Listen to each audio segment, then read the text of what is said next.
In this video, I'm going to describe with as much detail as possible how I am able to handle real estate purchases for clients that want to buy property in Argentina but are physically abroad, overseas, while they are still willing to buy real estate in Buenos Aires or anywhere in Argentina without ever visiting or physically seeing the properties that they buy until the property is purchased, or by requiring on our contract that they see this real estate personally as a last requirement or contingency before signing the final purchase deed.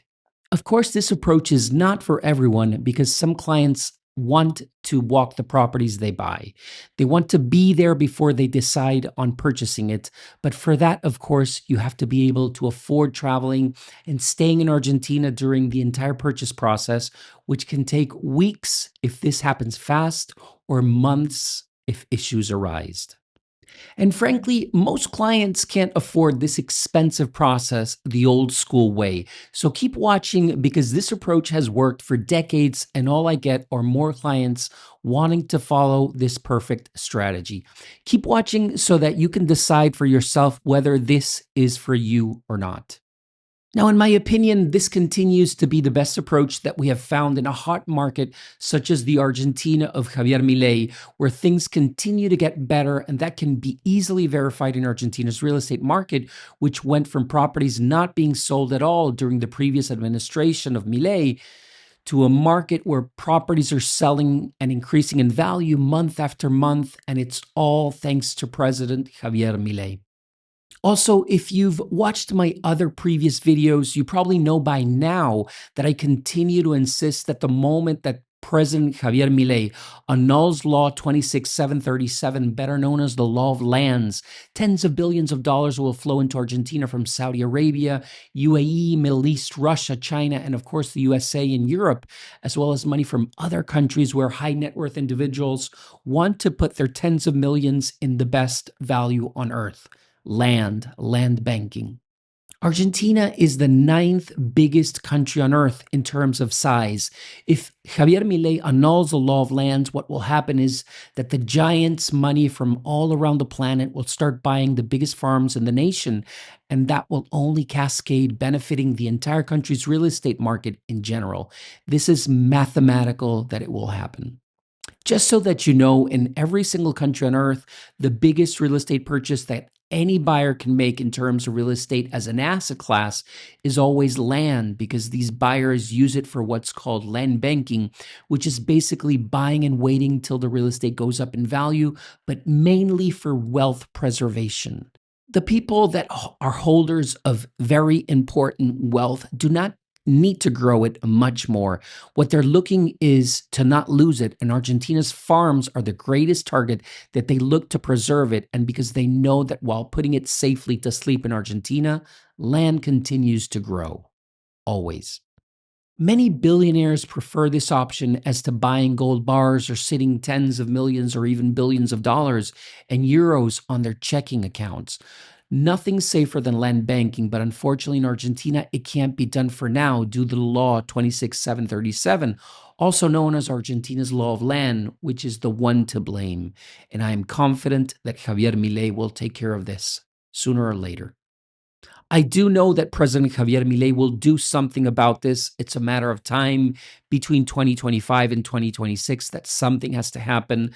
Let me remind you that Javier Milei did annul this law for 7 weeks, and I was personally able to buy many, many thousands of hectares for different foreign buyers in that very short period of 7 weeks.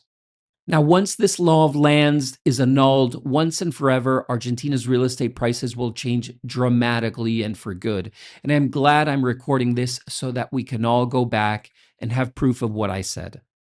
Anyway, back to my purchase strategy for long distance buyers, which has been working for decades. If what you are buying is a farm, or you are the type of person, same as me, who can purchase real estate by simply relying on seeing it through a live walkthrough with a cell phone's camera, many photos, videos, legal inspections, on all the due diligence that our law firm provides you with, which you can even share with people who will help you make this perfect decision. Keep watching, and I will walk you through the process that we have been using for the past 2 decades.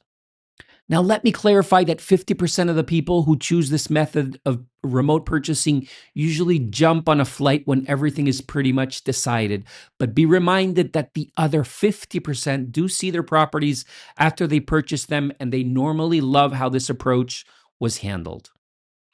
Be reminded that our law firm includes a clause in our disclosures that states that you only need to see the property once or twice before everything is said and done. And frankly, if you do not like it when you land in Argentina, you will owe literally nothing to anyone and have no obligation whatsoever if you decided to back out in this real estate transaction in Argentina. Now, surprisingly, I can tell you that we have never, either with a situation where a client landed in Argentina after the property was purchased and they didn't like what they bought. And we have never experienced a situation where a client landed and wanted to back out after seeing the property they chose, because we will always literally exhaust our clients with live walkthroughs, with WhatsApp, FaceTime, or Google Meet, conduct appraisals and inspections, and send you enough photos in order to make sure you have no doubts nor regrets on what you're buying remotely. So, first step, in my opinion, the most important one, let's start with talking about the purchase price you will be paying for the property that you want. We normally only have two options of purchases: clients who call in and already know the property that they want once everything is settled and done, and our law firm will only walk them through the process of purchasing and making sure everything runs smoothly. This representation will usually not pose much complexity compared to the second option, which I will describe immediately. This second option of clients, which is what we see the most, are those that know where they want to buy, for example, Buenos Aires, but in Recoleta, or a farm in Mendoza, or an apartment between $200,000 and $500,000, just to put an easy example.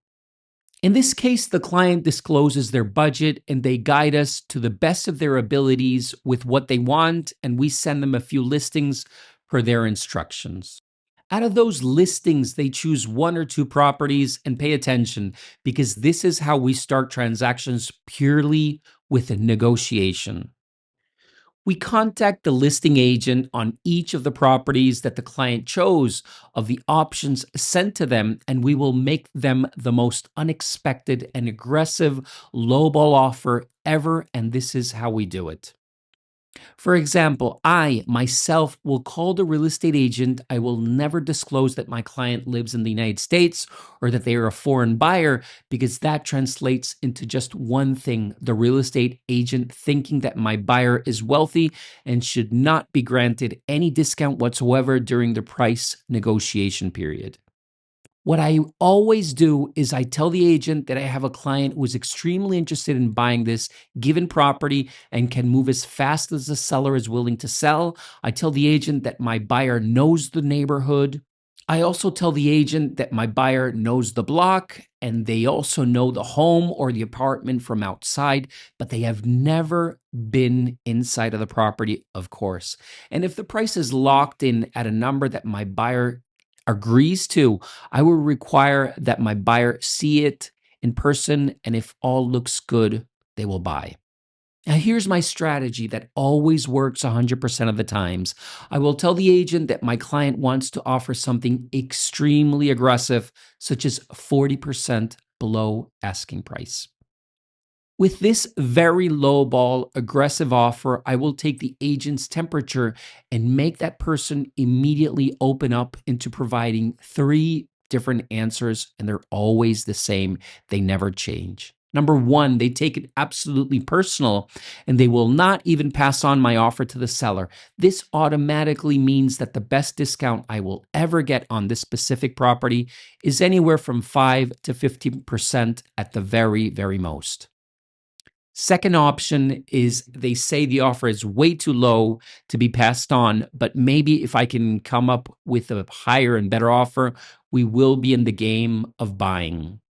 And third option is the one that happens the most. And it's that the real estate agent will pass on the offer to see what the seller says because the property has been sitting on the market for quite some time and the seller wants to sell.